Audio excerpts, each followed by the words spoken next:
Paloma, welcome to Speak Spotlight. Thank you for inviting me. Very excited to be here.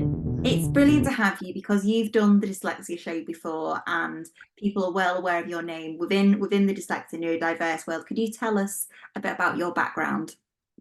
Um, so um, I am entering 26 years. I've just entered 26 years actually in the field of education. So 24 of those are to do with special educational needs. And I have always had an interest with special needs and more probably around the world of dyslexia, I'd say for the last 15 or so years. Obviously, when I started teaching, that word wasn't even really mentioned in my training. And as I obviously progressed through my career, suddenly heard this word dyslexia and got very, very interested. So that's where I am and how I will be hopefully at Dyslexia Show again this year. And you know what's really interesting when I've done my research, in my journalism about your background, you're actually not neurodiverse yourself, you're not dyslexic, but you still have that real passion and interest for special educational needs, which I find is fantastic. And it shows that people who are neurotypical really do care about learning more about neurodiversity. Absolutely. I think my lovely story, which I tell on most of my webinars, is my class, one of my teachers, when we had to do work experience all those years ago at the age of 16, she just knew I wasn't going to sit and work in an office, and she was trying to think where she could send me for 2 weeks. And she said, I'm going to send you to a special needs school, because in those days you just got you didn't really get to choose, you got put into these places for work experience. And after my first 2 hours there, because I had to do 2 hours on a Wednesday afternoon, I did literally come running home and said to my parents, that's exactly what I want to do with my career. I just want to help children. I remember being blown away because there was a maths lesson, and it was primary age children, and they were learning about counting and adding up, let's say. And I remember the teacher just took them all outside. There were about 8 or 10 of them, and it was a real multi-sensory approach to learning numbers. And I remember just being blown away, and I thought, what an amazing job, so rewarding. And yeah, 20 odd many years later, 30 odd plus I should say, because obviously I went into my university years, and I'm still passionate about it even now. Oh, congratulations. And you know, it's that difference you make to not only the young learners who are struggling and then they overcome these obstacles, but also the parents and caregivers, because you believe in them and you believe that they can do that as well. So it is a real special job. It takes a special person to be able to do your job. Have to have a lot of patience. And it's quite ironic actually. I always say I have lots and lots of patience at school, but a little bit less at home.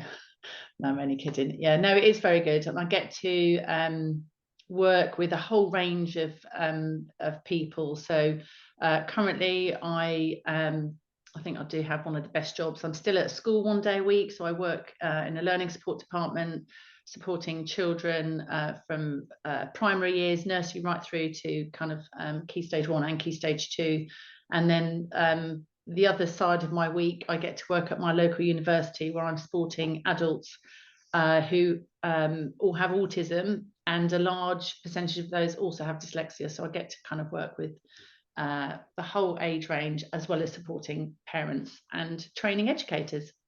And it's just absolutely fantastic. And you're going to talk a lot about this at the Dyslexia Show in 2024. But in the meantime, do you have any advice for whether it's parents, caregivers, or even adults and young people watching this interview, what they could do to support themselves in the meantime, like with multisensory at home? Is there anything you recommend that they could help them?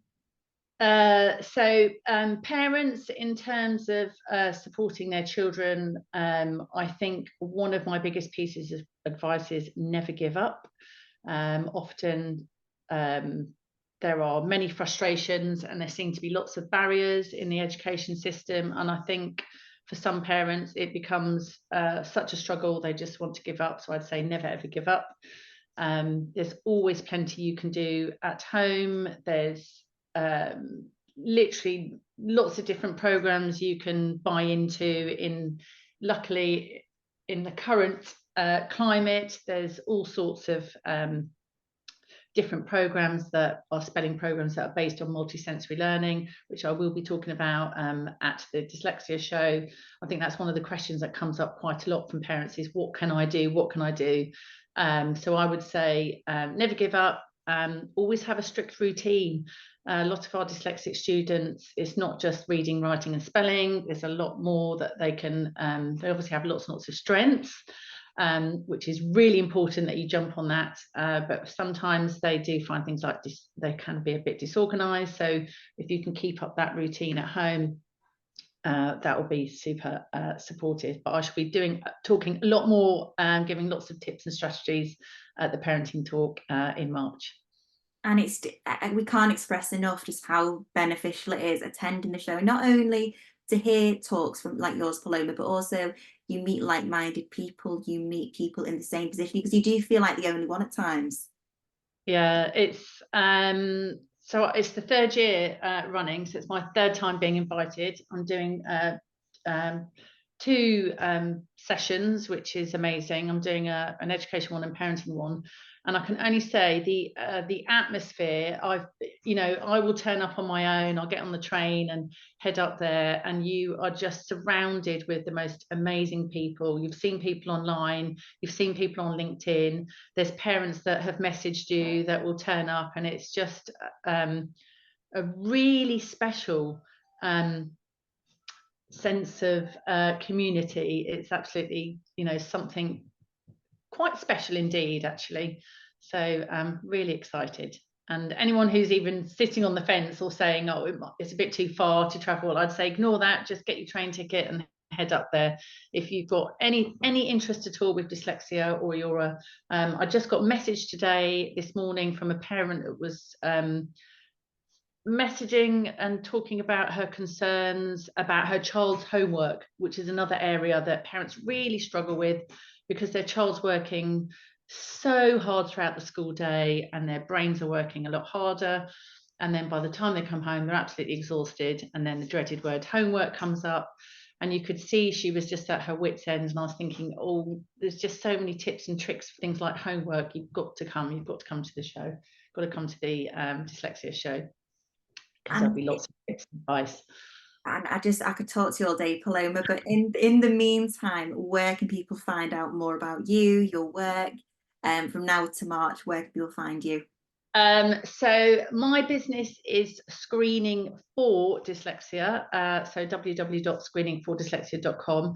The exciting thing is I don't just screen children anymore. So after 7 years, I have decided to rebrand, and that should be, hopefully by the time we get to March, I will have I've got a new business name, but I'm keeping that under wraps until there's a launch. So at the moment it's Screening for Dyslexia, but that will change in the next couple of months. So I'm very excited, because I do lots more than originally it was just screening, but obviously I do lots of training, consulting, tutoring, group tutoring, all sorts of things.